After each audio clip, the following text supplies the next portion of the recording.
Meus irmãos, eu quero que você fique atento agora. Nós vamos, hoje, num formato um pouco diferente, nós vamos ler muitos textos da Bíblia hoje. Por quê? Queremos que você relembre, ou aprenda, ou tenha isso, de alguma maneira, revivado na sua consciência, o valor das Escrituras Sagradas. Nós acreditamos que, para nós, que somos cristãos, crentes, o que vale é a palavra de Deus, é a Bíblia. Para nós é fundamental. Não é um item dentre outros importantes na vida. Para o cristão nascido de novo, a Bíblia é a palavra de Deus, é a coisa mais importante que tem. É dela ou nela que ele coloca sua fé, que ele coloca sua confiança. É na palavra de Deus que o crente aprende como deve viver, como deve agir e reagir nesse mundo. É a partir da Bíblia que ele toma consciência de uma série de questões pessoais que ele tem que tratar, que ele não pode ficar jogando para debaixo do tapete. Por isso, nós valorizamos demais a Bíblia e queremos, nessa noite, lembrar sobre isso, porque para nós a Bíblia é aquilo ali, a verdade libertadora. Enquanto a religião pode te adestrar, e ela faz isso, de algum jeito, de alguma maneira, nós que frequentamos a igreja acabamos por criar manias, ter alguns cacoetes, alguns jeitos, alguns sotaques, né? Algumas frases são próprias da gente, a gente começa a se entender com algumas linguagens, um vocabulário mais específico, e tem hora que a gente esquece que isso é apenas um resultado de uma convivência, mas isso não muda ninguém, isso não transforma ninguém, isso não liberta ninguém.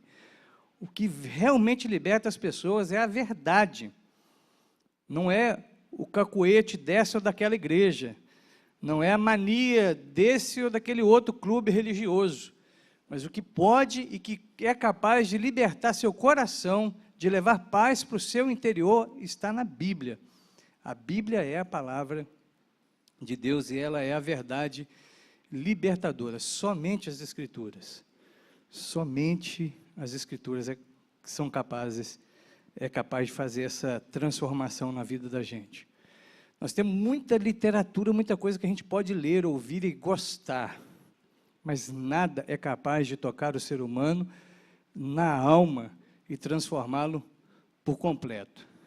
Ninguém consegue fazer o que a palavra de Deus faz no ser humano. Nenhum filósofo, por mais legal que seja, mais interessante, por mais nó que ele te dê na cabeça, você fica até com certo prazer nessas coisas, ele é capaz de transformar um pecador em um ser amado, tirar um sujeito que está sujo na lama e transformar ele num ser limpo, que foi o que Deus fez comigo e fez com cada um de nós aqui também, eu espero.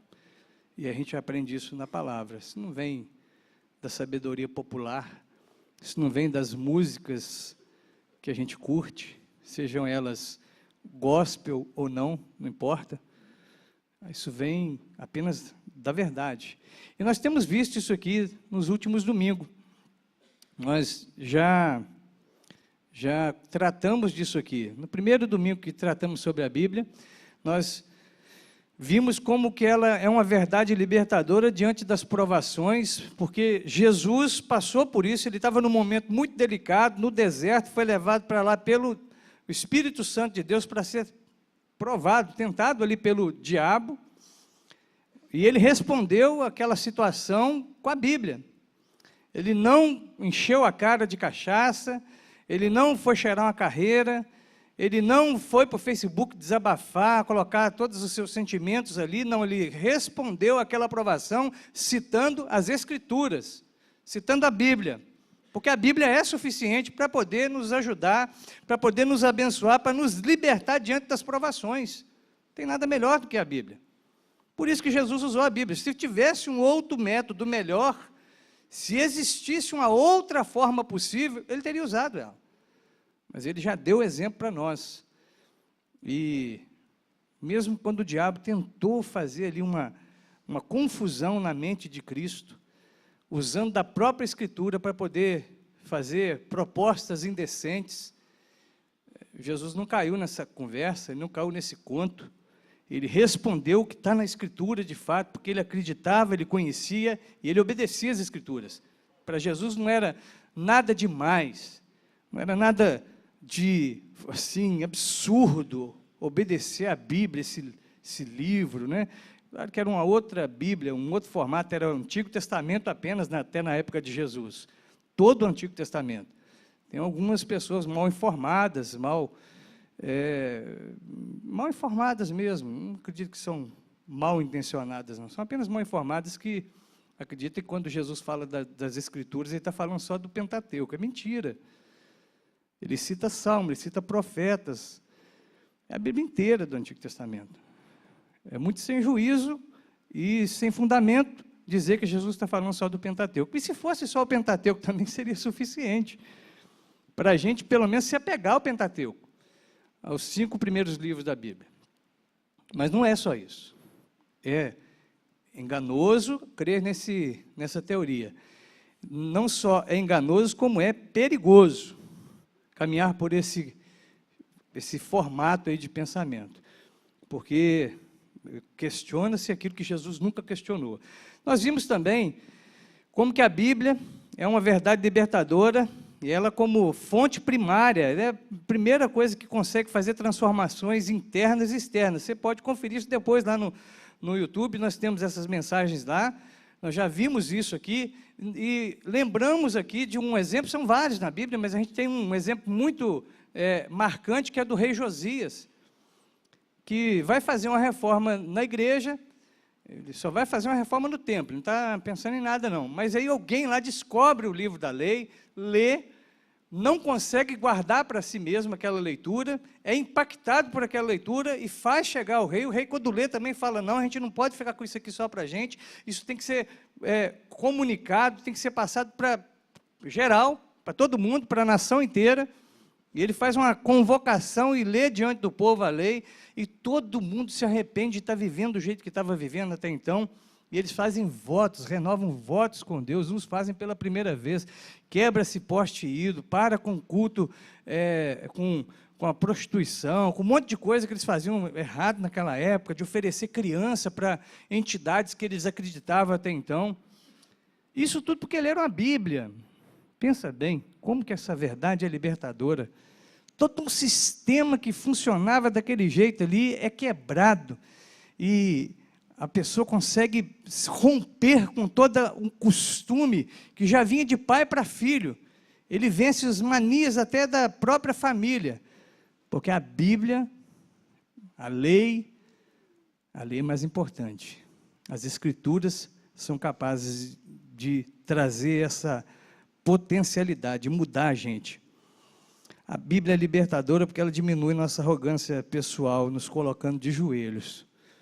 Quem lê a Bíblia e ainda continua topetudo, não leu direito. Ou leu apenas com a razão, mas não conseguiu deixar-se examinar por Deus.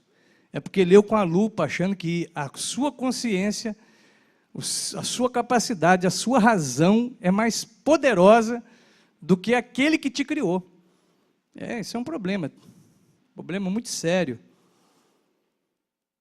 Muita gente se aproxima da Escritura para examinar a Escritura, enquanto nós deveríamos nos aproximar da Escritura para ela nos examinar, para ela nos mostrar quem nós somos e o que Deus pretende com a gente. E ela então tira da gente, quando a gente lê a Bíblia como um projeto de Deus para o mundo, mostrando uma história completa, ela tira da gente essa arrogância, e a gente percebe que nem a capacidade de ler e entender da forma correta a gente precisa de Deus para isso. Tanto é assim que até as nossas orações, a Bíblia fala que o Espírito Santo pega as nossas palavras e transforma elas corretas diante de Deus. No Antigo Testamento, o profeta ilustrou o tanto que a gente é bom, dizendo que as nossas melhores justiças, então pega um caderninho aí e começa a anotar coisa boa que você vai fazer essa semana. Então você viu uma senhorinha de muleta, com dificuldade de atravessar ali a rua, ela está até na faixa, ali perto da faixa, mas ninguém está prestando atenção nela, aí você vai, faz sinal, atravessa com ela ali, e aí você põe lá no seu caderninho, atravessei uma senhora na faixa. Passei ela de um lado para o outro, uma coisa que ela não estava conseguindo. Uma justiça, uma coisa boa que você fez, não é? Uma boa obra. Anota tantas outras que você quiser. Aí o profeta diz que nossas melhores justiças são como trapos de imundícia diante da santidade de Deus. E trapo de imundícia era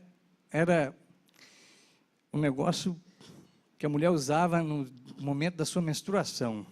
Pano que usava para poder cercar ali o sangue, seu fluxo. Então, você pensa bem. Então, não tem espaço para arrogância. Até a nossa inteligência precisa, sim, se render a Cristo. Até a nossa capacidade precisa, sim, ser colocada no devido lugar. Nós devemos nos diminuir. João não tinha dificuldade com isso, João Batista, porque quando viu Jesus, ele falou, importa que ele cresça e que eu diminua, pode seguir a ele, que ele é o cara. Ele é o Salvador, Ele é o Senhor. Eu não sou grandes coisas não, mas a gente está com... Não, Ele que é. Então, até isso a Bíblia faz, se você conseguir ser tocado por Deus. E ela é a verdade absoluta, ela não é uma verdade dentre outras. Presta atenção nisso, que isso é muito importante. Daqui a gente caminha para as outras questões. Ela não é uma verdade. Essa conversa de que existe uma verdade, a sua verdade, a minha verdade, essa conversa é para boi dormir. Verdade é verdade até na boca de um cachorro. Quem tem cachorro aí? Levanta a mão. Quem tem cachorro? Só para eu saber. É até bom saber, no dia que eu for na sua casa, eu tomo mais cuidado, né? Cachorro fala, gente? Sim ou não, meus irmãos? Não fala. Mas se acontecer um negócio absurdo, você chegou na sua casa hoje, depois do culto, e o cachorro olhou para você, ao invés de ele abanar o rabinho, ele fala para você assim, Jesus é o Senhor. Você me liga porque o negócio está ruim, pessoal. Vamos para o hospital, que não está certo esse negócio não. Mas essa frase é mentira porque foi um cachorro que falou? Não é mentira. A verdade, ela é verdade em si mesma. Ela não precisa de nenhuma patente, ninguém precisa ser esse ou aquele para poder dar autoridade para a verdade é verdade por ela mesma, e bom é para nós abraçar a verdade, porque ela é libertadora. E a partir desse pensamento que a gente vai olhando, que a Bíblia mesmo diz a respeito dela, e eu falei para você, nós vamos ler bastante hoje, tá? Vamos lá? Espera aí, deixa eu... Estou apanhando aqui, vamos lá. Por que a Bíblia é uma verdade libertadora? Porque ela é a palavra, ela não contém a palavra. Outra conversa, tem Deus ali, mas tem o diabo também, tem não sei o quê, tem escrito. Tem tudo ali escrito, porque Deus nos deu essa palavra. É a palavra dele para nós. É o que nós precisamos. Hoje estudamos aqui na classe da Escola Dominical, o capítulo 20 de João, e João deixa muito claro no seu evangelho, e falou, Jesus fez um monte de outras coisas. Claro que fez. Não dá para escrever tudo, mas o que está escrito aqui é suficiente e tem o propósito de te levar ao conhecimento da salvação. É para que vocês, tendo acesso a esse conhecimento, creiam em Jesus como Senhor e Deus. Então, mas tem isso, tem um monte de coisas. Inclusive, se dá para perceber que a Bíblia é realmente verdadeira, porque ela não esconde nem os traços ruins dos seus personagens. Os vacilos, os erros, as escorregadas que eles dão, a Bíblia registra. Mas vamos ler esse texto aí. E você, se puder, anota, marca. Tem coisa que era bom se um escrevesse até na testa do outro, para chegar hoje a olhar no espelho e não esquecer nunca mais. Vamos ler? Toda a Escritura e útil para o ensino, para a repreensão, para a correção, para a educação na justiça, a fim de que o homem de Deus seja perfeito e perfeitamente habilitado para toda boa obra. Só tem um problema aqui, porque ela é inspirada por Deus, toda a Escritura, a fim de que o homem de Deus, a pessoa que não é homem, sexo masculino, homem e mulher que pertencem a Deus, seja perfeitamente habilitado para toda boa obra. Quem não é homem de Deus, quem não é mulher de Deus, não consegue entender isso aqui, não aceita esse negócio. É próprio de quem não tem essa luz, essa iluminação, ficar falando, não é toda a Escritura nada, é só a parte que me agrada, igual, está acostumado, né? Você vai na sorveteria, você escolhe o sorvete que você quer. Quero uma bola desse, uma bola daquela, uma bola daquele sabor ali. Você vai no restaurante, escolhe também do seu prato o que você põe. Você vai na loja, escolhe a cor da camisa que você quer comprar. Aí você vai na igreja, ou vai na Bíblia, e escolhe o texto que você quer também acreditar, e o outro você deixa de lado. Não rola.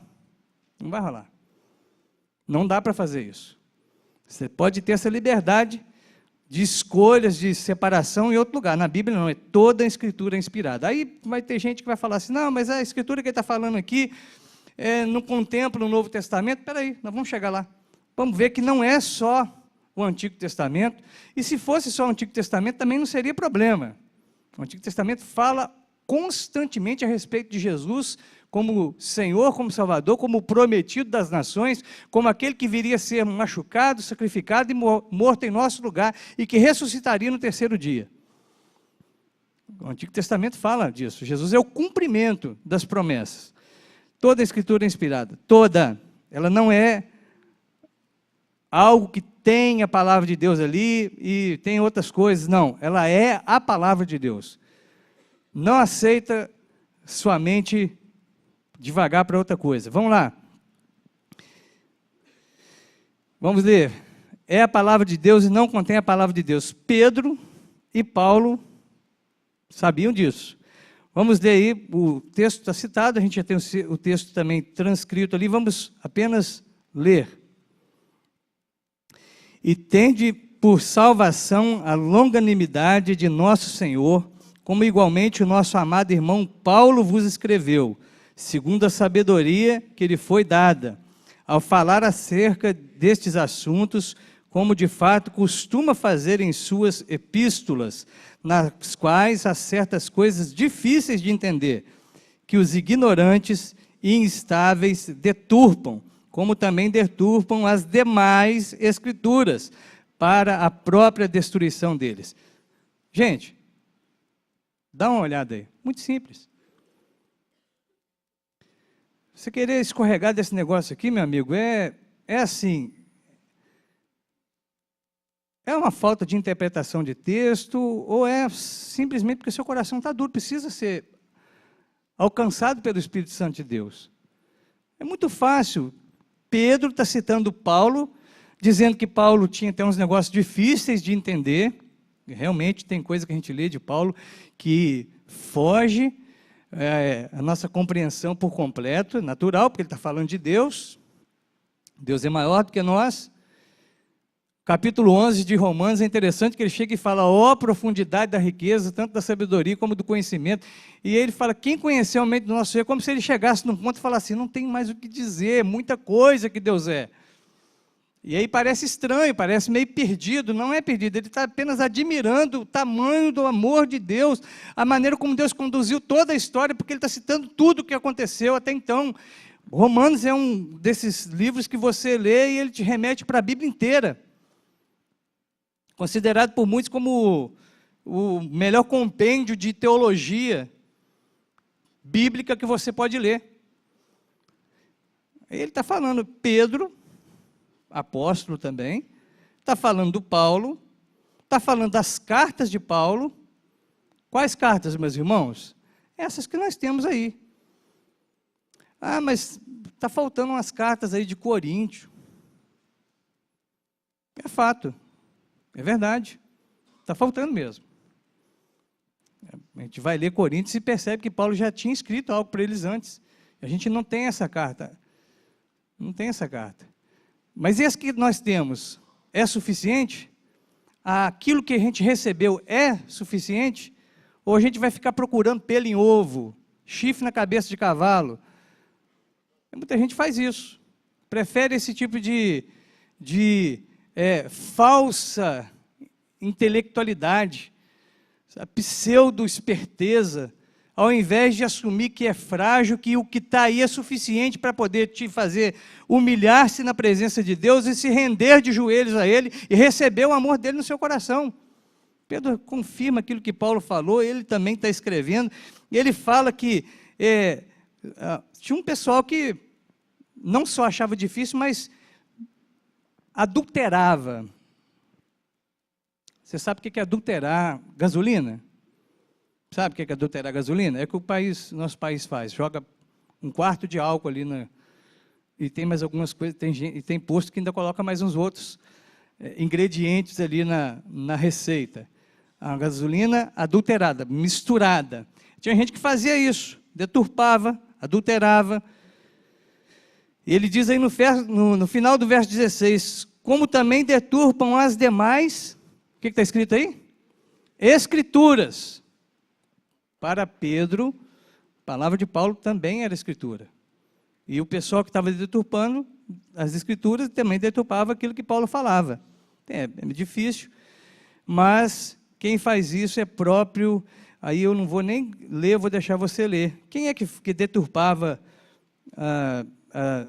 aquilo que Paulo falava e as demais escrituras? Quem eram mesmo? Eram os... Como é que está aí os adjetivos aqui? Começa com I, os dois. Tá. Ignorantes e instáveis.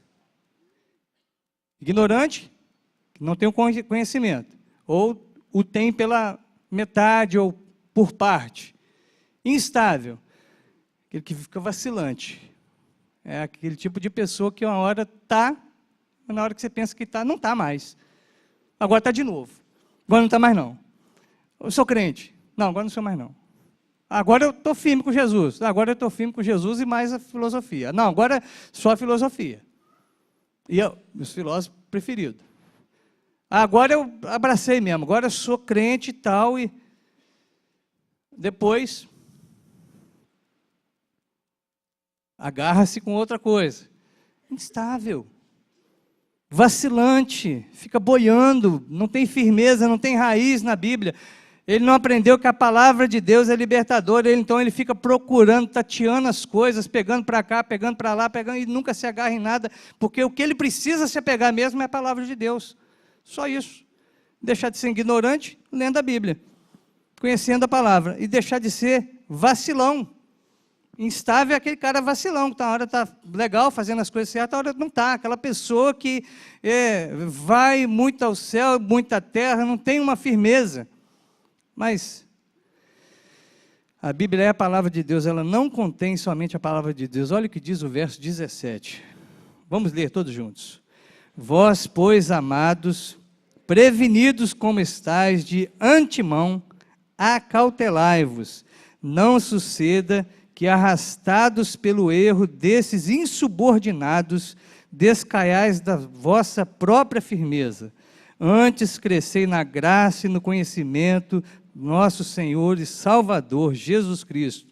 A Ele seja a glória, tanto agora como no dia eterno. Então, meus irmãos, estamos já avisados. Pedro falou para o pessoal lá, olha, não vai nessa, gente, não entra nessa vibe, não. Não pega essa onda, que essa onda vai te jogar num lugar muito ruim. Vocês já estão prevenidos, não entra de antemão, não suceda com vocês de serem arrastados pelo erro desses insubordinados, gente que não se dobra, que não aceita que precisa de algo além dele. Porque por mais inteligente que você se ache, a sua inteligência precisa se render ao poder de Deus. Ela precisa ser humilhada, porque você não é capaz de resolver todos os seus problemas. Você cria mais problema do que consegue resolver, é assim que a gente faz. Você precisa se render. A gente precisa ser realmente tratado nisso aqui. E aí essa questão de insubordinação, ela não aparece no geral, com aquela pessoa assim que peituda, né, que levanta assim, fala, normalmente aparece com carinha de gente humilde, amável, conversas que querem englobar todo mundo, botar todo mundo debaixo de um guarda-chuva, que não é a graça de Deus, é só um Deus que ama, mas que não tem juízo nele. que não faz distinção, de um Deus que tanto faz crer em Jesus ou não crer, porque Ele é amor, Ele vai salvar todo mundo. Não é isso que a Bíblia diz. Não é isso que a Bíblia ensina. A Bíblia fala que Deus fez convergir, passar por Jesus todas as coisas. Então, não vamos cair nessa conversa. A Bíblia é a verdade libertadora, porque ela é a palavra de Deus, meus irmãos. Amém? Tem mais. Vamos ler. A seguir, Jesus lhe disse, estando ainda convosco, importava se cumprisse tudo o que de mim está escrito na lei de Moisés, nos profetas e nos salmos. Então lhes abriu o entendimento para compreenderem as Escrituras. Olha só, nós conhecemos essa história, os discípulos no caminho de Emaús estavam reclamando dos últimos acontecimentos, e Jesus aparece perto deles, eles não conseguem vê-lo, percebê-lo como Cristo, como Salvador, e eles lamuriando, né? Poxa vida, olha, bola fora, Jesus morreu, já tem 3 dias já, a gente achava que ele ia ser o cara, que ele ia resolver mesmo. Eles tinham até uma expectativa que Jesus nunca sustentou, mas eles tinham uma expectativa de que Jesus podia ser um rei político. Ele ia destronar Roma e de alguma maneira ia assumir ali e a coisa ia melhorar. Ia derrubar o Temer, alguma coisa do tipo. Não rolou. Jesus se aproxima deles, escuta a conversa deles, com muito carinho, começa a citar as Escrituras para eles e fala assim, olha, fala tudo que está a respeito dele, e aí fala, importava que se cumprisse tudo que de mim está escrito, aonde, meus irmãos? Na lei de Moisés, Pentateuco, como alguns defendem, nos profetas e nos salmos, todo o Antigo Testamento. Então não é só um pedaço, só uma parte. Para Jesus é todo o Antigo Testamento. Aí diz a Bíblia que, diante disso, se lhe abriu o entendimento para compreender as Escrituras, porque você e eu, se não for por um milagre de Deus, a gente não compreende isso. Isso é muita onda para a nossa cabeça. Isso é uma verdade muito superior a nós, a não ser com um espírito humilde, de rendição de fato, verdadeiro, de quebrantamento real. Nós não temos capacidade por nós mesmos de ler a Bíblia e ser tocado por ela. A gente precisa de algo que vá além de nós, que é Deus fazendo esse milagre. Amém, meus irmãos? Segunda coisa, vamos pensar por que a Bíblia é para nós a verdade libertadora. Porque ela corrige. Porque ela não fica apenas nos alisando, passando a mão nos nossos ombros, batendo nos nossos ombros, falando assim, que bacana que você é. Tem gente que espera isso na igreja, né? Espera que a igreja seja o lugar onde ele seja tratado como certo em tudo que ele faz. Está fazendo um monte de caca, fazendo um monte de M, e quer que a igreja aprove. Quer que todo mundo bata a palma para ele, que afinal de contas nós somos irmãos, somos filhos de Deus, nós temos que aceitar um ao outro e tal. Realmente, nós temos que cuidar um dos outros, mas aquilo que é errado, e a Bíblia corrige a gente. Vamos ler o que diz aí, Hebreus 4, 12 e 13. Porque a palavra de Deus é viva e eficaz e mais cortante do que qualquer espada de 2 gumes e penetra até o ponto de dividir alma e espírito, juntas e medulas, e é apta para discernir os pensamentos e propósitos do coração. Espera aí um pouquinho. Propósito do coração, coisa que não está na sua cara. Não está no meu rosto, que você não vê, não, mas está lá dentro do meu coração. Porque tem muita coisa que a gente faz, transparece, dá a entender, mas por dentro é outra coisa. Sigamos. Verso 13. E não há criatura que não seja manifesta na sua presença. Pelo contrário, todas as coisas estão descobertas e patentes aos olhos daquele a quem temos de prestar contas. Olha aqui para mim, presta atenção. Você pode me enrolar, eu posso te enganar, eu consigo, não estou tentando fazer isso agora, pode ser que em algum momento eu te enrole, eu posso te dar a entender uma coisa e ser outra totalmente diferente, mas eu não consigo enganar aquele que sonda meu coração. E a Bíblia fala claramente, ela vai de encontro a isso. Mesmo que eu não mate, eu não roube, eu não faça um monte de coisa que eu acho que crente não pode fazer, e é uma coisa que visivelmente você pode me julgar como uma pessoa que anda de forma correta, o que passa no meu coração, o que eu penso, o que eu desejo, a maneira como eu trato os problemas dessa vida, as coisas que me acontecem, isso está descoberto diante de Deus. Eu sempre digo que, quando eu tenho oportunidade, eu sempre lembro disso para os irmãos. Eu sou uma pessoa tímida. Eu não tenho timidez para fazer o que eu estou fazendo aqui agora, porque eu estou fazendo o que eu tenho que fazer. Eu aprendi a fazer. Me coloca na sala com 10 pessoas que eu não conheço, pede para falar meu nome inteiro, me dá um gelo na barriga.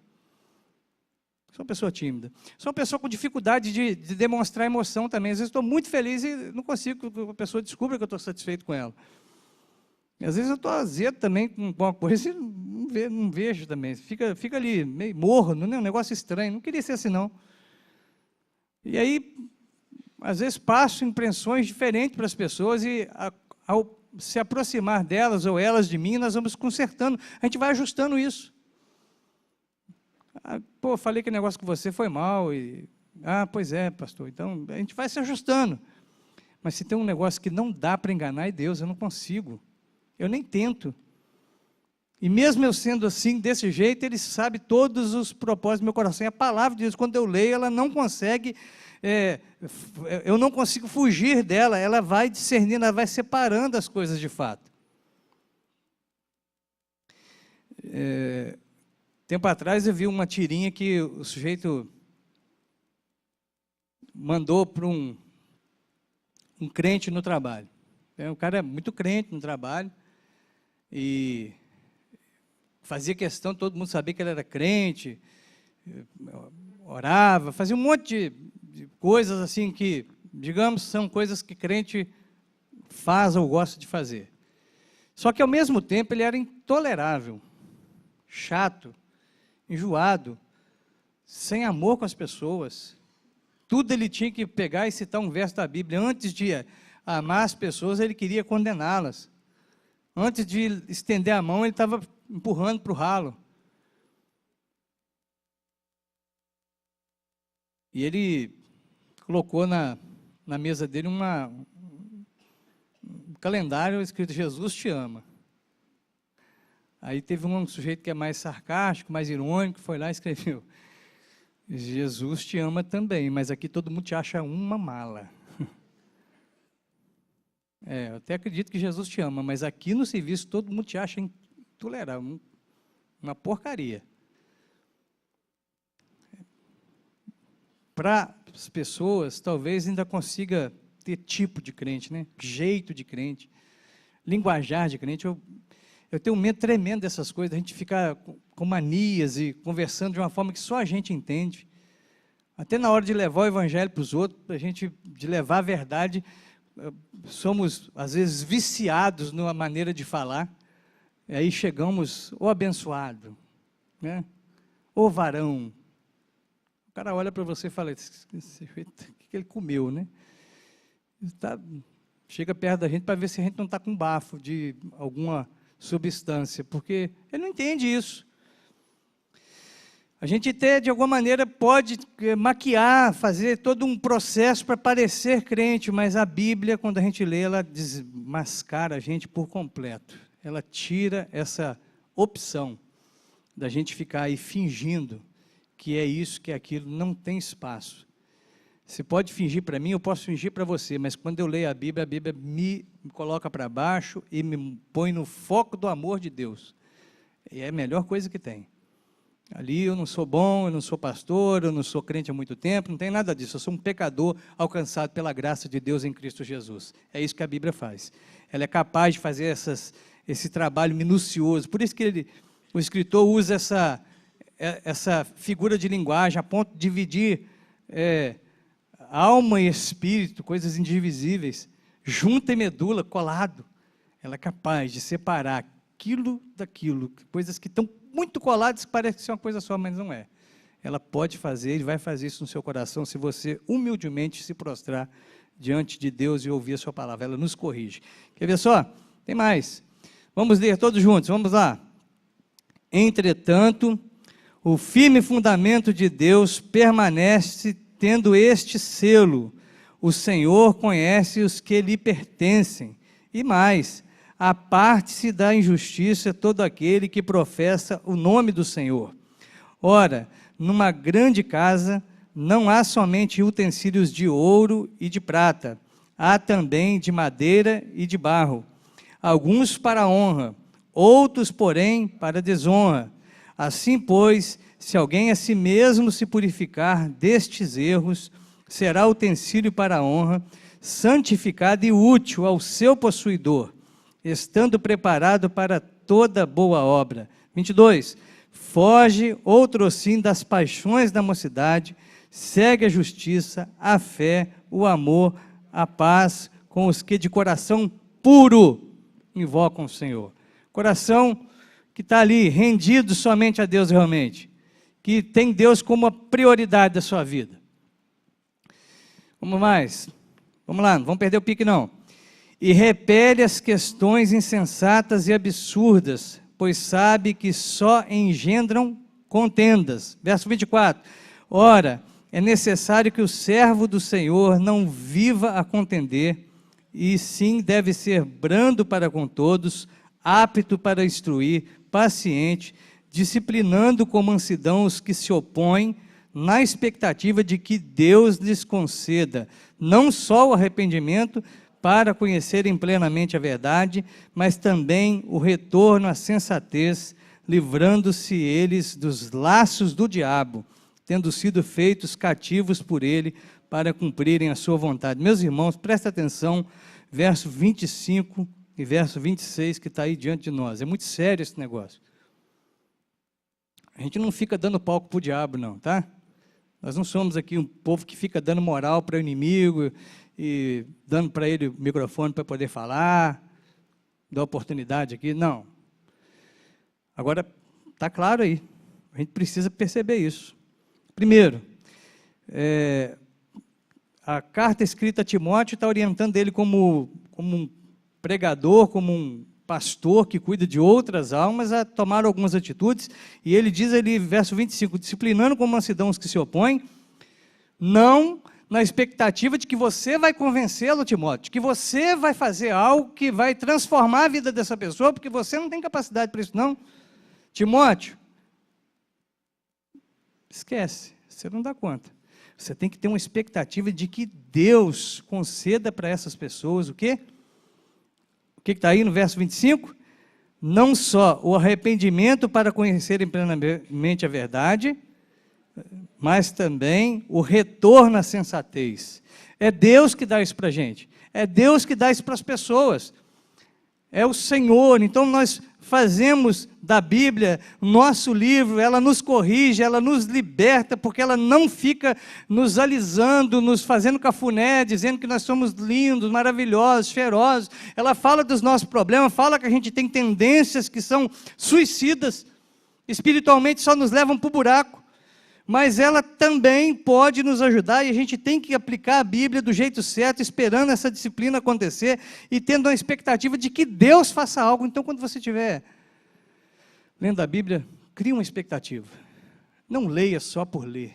Crie uma expectativa de que Deus vai te convencer. Deus, por favor, estou aqui, a sua palavra, me examina, me mostra. Eu posso ser esse cara que está indo aí para o lado errado, insensato. E se for o caso de tratar com alguém, faça a mesma coisa. Tenha expectativa de que Deus faça essa obra, para que essa pessoa, como diz o verso 26 aí, retorne à sensatez, livrando essa pessoa dos laços de quem? Do diabo. Então, aquilo que parece muito bonitinho, bacana, que bomba na internet, frases, né? Ateus, que escreve os negócios lá e tem uns crentes que curtem ainda aquele negócio. Isso aí é laço do diabo. Já diria um cantor gospel lá do Rio de Janeiro, chuta que é macumba. Chuta que é laço, Adriano. Larga isso para lá. Corre desse negócio. Dobre-se diante de Deus, renda-se a Deus, tenha expectativa em Deus. Ele pode, Ele quer te corrigir. E é assim, mas isso é para quem é filho de Deus, para quem realmente quer ser tratado por Ele, quem quer ser cuidado por Ele. Quem não quer viver autonomamente, não vai dar certo. Terceira e última consideração que quero fazer com você. A Bíblia é a verdade libertadora, somente as Escrituras, porque ela nos salva. Ela salva de algumas coisas, e aqui nós vamos ser mais rápido.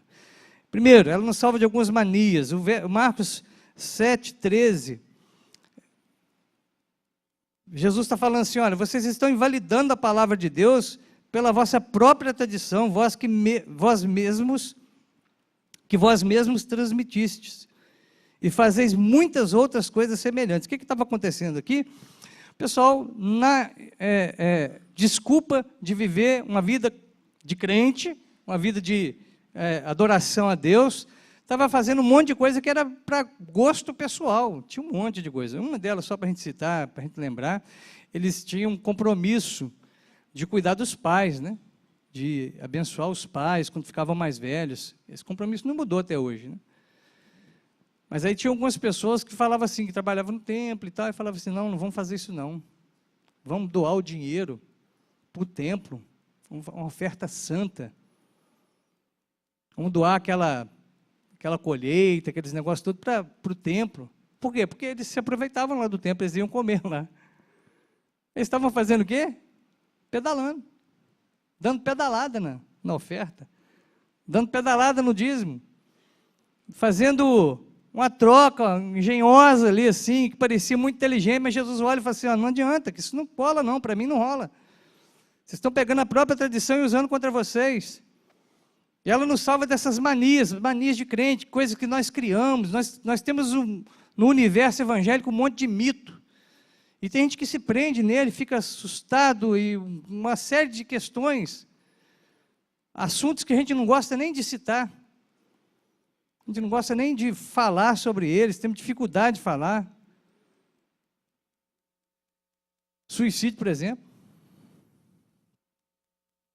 Que é pessoa que, a crendice, pelo menos, popular no meio evangélico, até onde eu conheci, conversei com as pessoas, quem se mata não tem salvação. Já ouviu isso? Quem já ouviu isso? Levanta a mão, só para você. É bom que você acorda o outro que estiver aí dormindo aí. Não é assim que fala? O pessoal fala isso. Quem disse? Quem disse que a Bíblia fala a respeito disso aí? Tem base bíblica para isso? Não tem. A Bíblia fala o contrário. Não que eu estou... Pelo amor de Deus. Entenda. Se você tiver uma vontade dessa, um pensamento desse, nos procure. Nós estamos aí para servir em Cristo Jesus e te ajudar a se livrar desse pensamento ruim. Mas o que a Bíblia fala é que nada poderá nos separar do amor de Deus que está em Cristo Jesus. Nenhuma burrada que eu fizer nessa vida é capaz de me separar do amor de Deus que está em Cristo Jesus. Até mesmo essa que eu citei agora. Mas eu não estou pensando não, tá, gente? Fica tranquilo, não estou pensando nisso não. Estou muito feliz na vida aí. A Bíblia nos salva, ela é uma verdade libertadora porque ela nos salva das manias, ela nos salva da tristeza, da ignorância, da escuridão. Vamos ler alguns versos aí do Salmo 19, versos 7 e 8. Vamos ler todos juntos. Vamos lá, bem forte, meus irmãos. A lei do Senhor e restaura a alma. O testemunho do Senhor é fiel e dá sabedoria aos simples. Os preceitos do Senhor são retos e alegram o coração. O mandamento do Senhor é puro e ilumina os olhos. Nós não precisamos viver na escuridão. Nós não precisamos viver na tristeza, viver na angústia. Nós não precisamos viver ignorantes, porque a Bíblia é capaz de dar sabedoria para nós. E ela restaura, ela tem a capacidade de transformar, de mexer, de cuidar da nossa alma. Faca de dois gumes dos nossos tempos. Medicina avançada. médico especialista em tudo. Gente para cuidar de tudo quanto é tipo de doença. Isso é uma parte boa.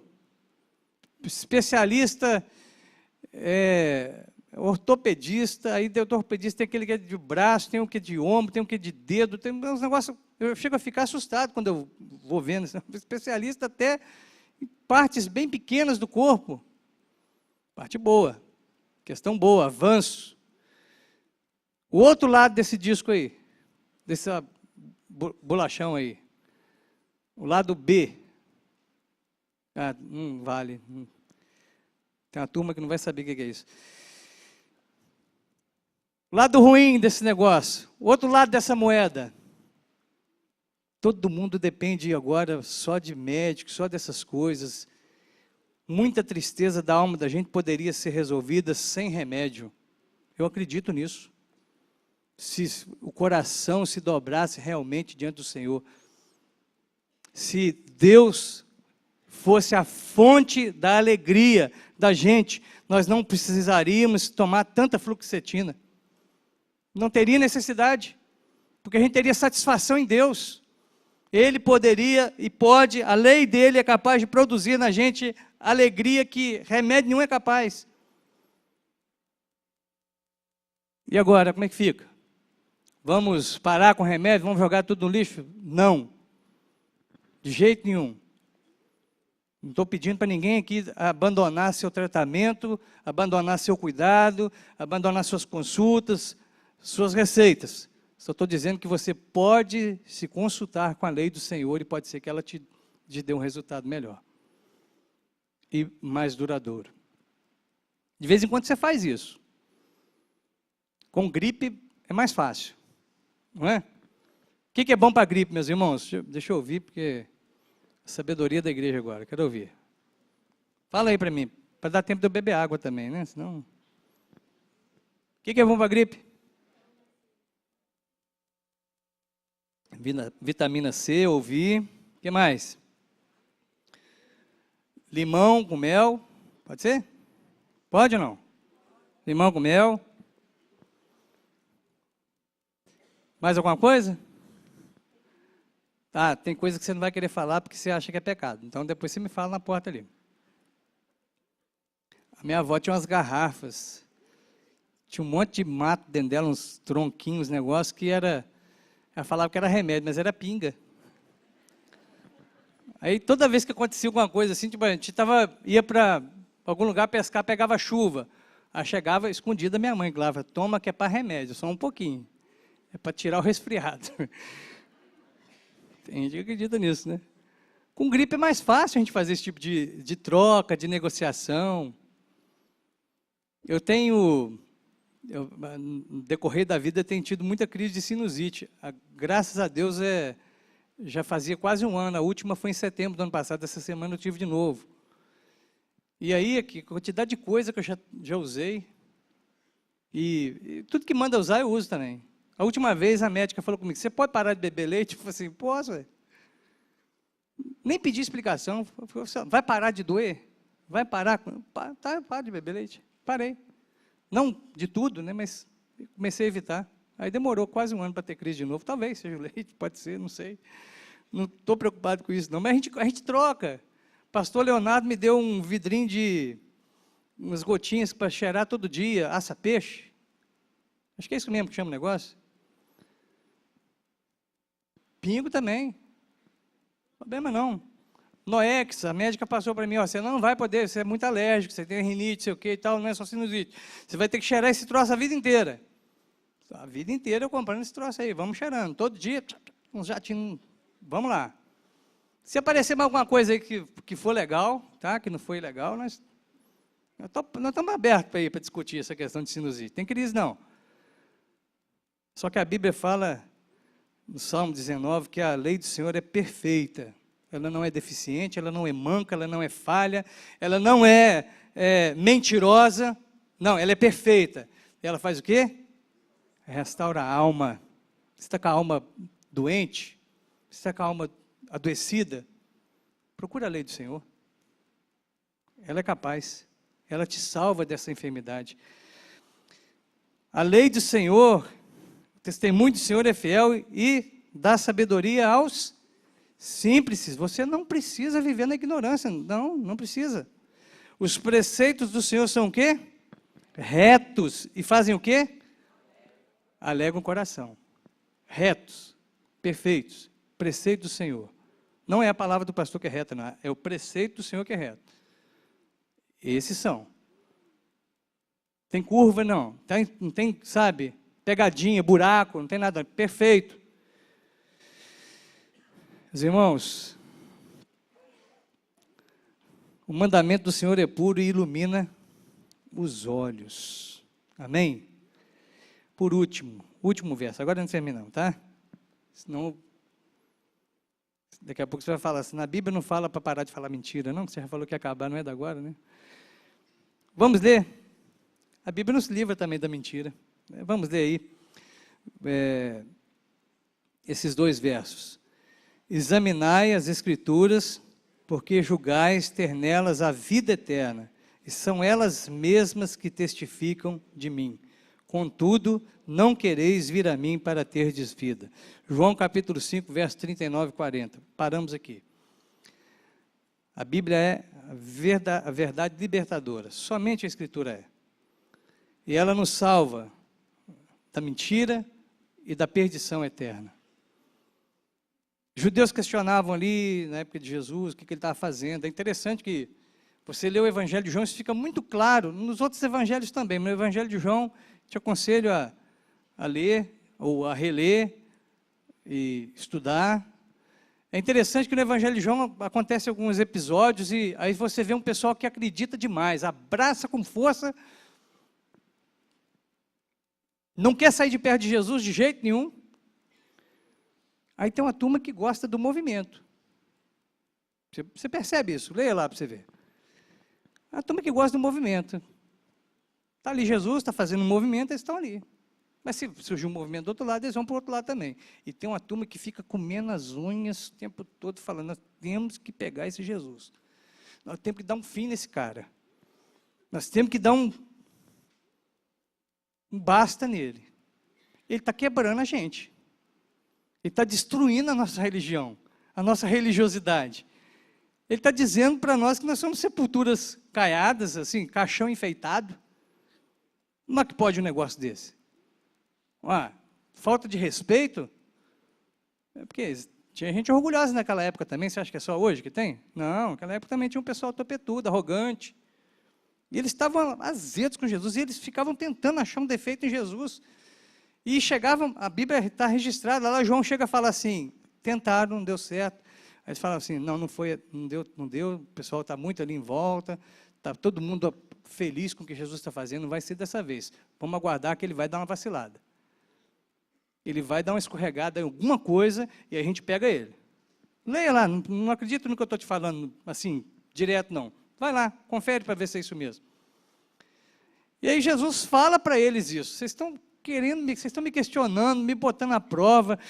De alguma maneira, vocês ficam aí procurando um jeito de me derrubar, de puxar o meu tapete, de falar que eu não sou quem eu sou. Mas vocês estão com a Bíblia na mão, com as Escrituras na mão. E vocês acham que as Escrituras que falam da vida eterna, pois é, mas elas mesmas que falam de mim, vocês que não percebem isso. As Escrituras falam de mim. A Bíblia fala de Jesus. A Bíblia tira a gente da mentira, nos salva da mentira e nos salva da perdição eterna. Aí o verso 40 é aquele que dá nó em arminiano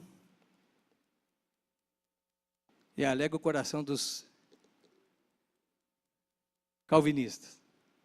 Contudo, o que está escrito aí? Vamos ler? Contudo, não quereis vir a mim para terdes vida. Contudo, apesar da Bíblia ser clara desse jeito, falar de mim, vocês não querem. Vocês não olham para mim do jeito certo. Vocês não se rendem a mim. Vocês não me buscam da maneira correta. E se não houver um mover de Deus especial no coração de cada um de nós aqui, a gente vai continuar questionando Jesus, questionando o que Jesus fala, o que a Bíblia fala, o que Deus fala. E a gente não vai querer abraçar a vida por completo, a vida verdadeira que é Cristo, porque a gente não quer. Porque sem a ação de Deus em nós, a gente não passa de defunto, de mortos espirituais. Isso fica mais claro para a gente quando a gente lê Efésios capítulo 2, por exemplo, que diz, de uma forma muito simples de entender, que a gente estava morto e Ele nos deu vida.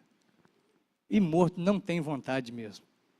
A única coisa que o morto faz é apodrecer, é piorar, é se deteriorar, feder, estragar. É isso que o morto consegue, piorar. Sabe?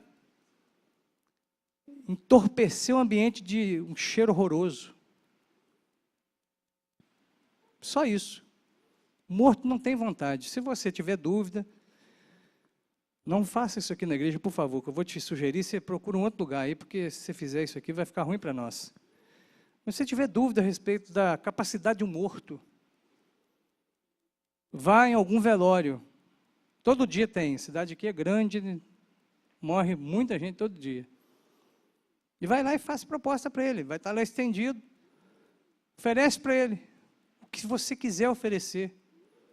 O que você achar que é suficiente para poder chamar a atenção dele. Para ele falar assim, agora eu levanto daqui. Oferece dinheiro. Oferece, sei lá, churrasco. Você soube do histórico do defunto ali, do morto, que ele era praticamente um puro carnívoro.